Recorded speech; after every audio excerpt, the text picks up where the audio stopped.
Pour une maman, pour un papa, avoir son enfant dans un lit de réanimation, c'est une douleur incroyable. C'est une discipline qui est extrêmement exigeante. Elle apprend l'humilité. Même si vous avez beaucoup de choses et que vous avez de l'expérience, eh bien, vous êtes rappelé à l'ordre dès que vous avez une erreur de jugement. S'il n'y a pas de confiance et de travail d'équipe dans les services comme ça ne peut pas marcher.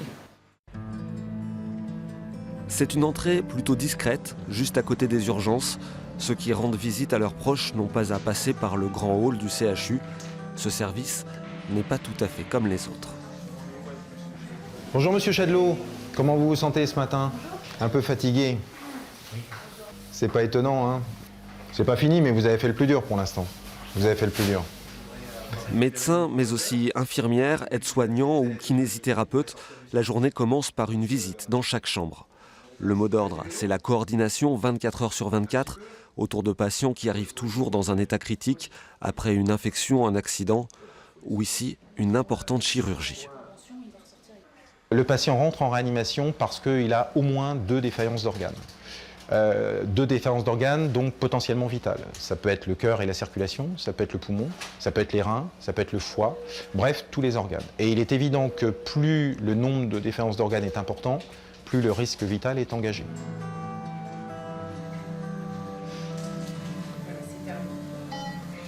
Ce qui frappe au-delà des machines et des techniques pour suppléer les organes, c'est un véritable cocon autour des patients. On leur parle même s'ils sont inconscients et on soigne aussi leur entourage.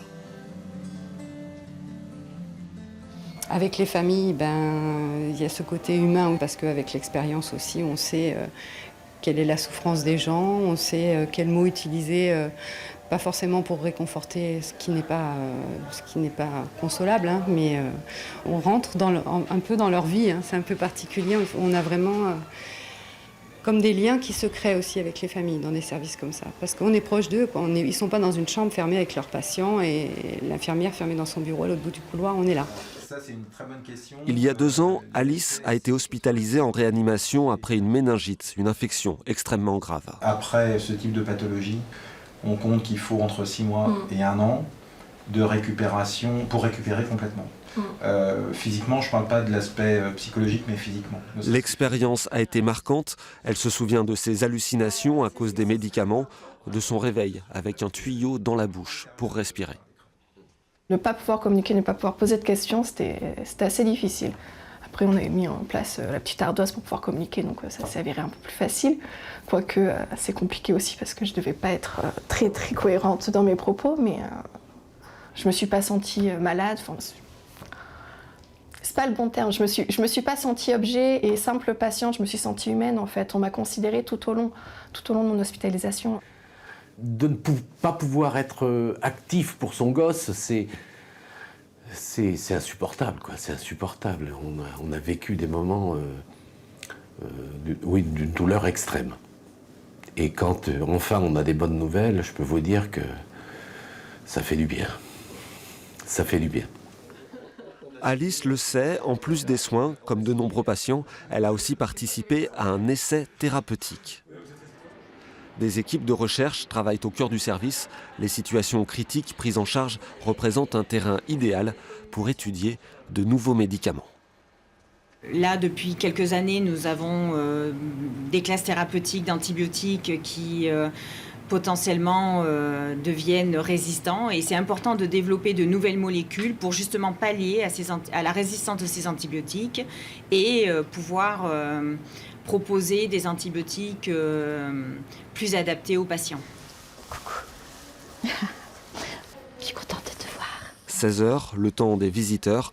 Dans le service, les proches des patients doivent s'habituer à porter des blouses blanches. Tu bouges bien là. Moi aussi, c'est génial. Moi aussi, regarde. Tu vois que tu fais des progrès. Souvent, ils peuvent aussi trouver du réconfort auprès des autres familles qui traversent la même épreuve. Le monsieur qui est parti, on se dit, ça arrive qu'on sorte un jour. Hein, on était tous contents pour eux, en fait. C'était rigolo, mais On était restés à la tente et on était tous contents en fait. Tout le monde, bravo, comme si c'était... Mais bon, oui. Non, mais du coup, c'est important aussi qu'on se parle dehors. Enfin... Puis on voit souvent les mêmes visages, donc au bout d'un moment, on finit toujours par se parler un petit peu, forcément. Si certains patients restent plusieurs semaines, la durée moyenne d'hospitalisation dans le service est de 7 jours. Les malades peuvent sortir quand ils sont capables de vivre de façon autonome. Ils partent alors vers des soins moins lourds, souvent avec reconnaissance, et c'est le moteur le plus important pour les équipes de réanimation.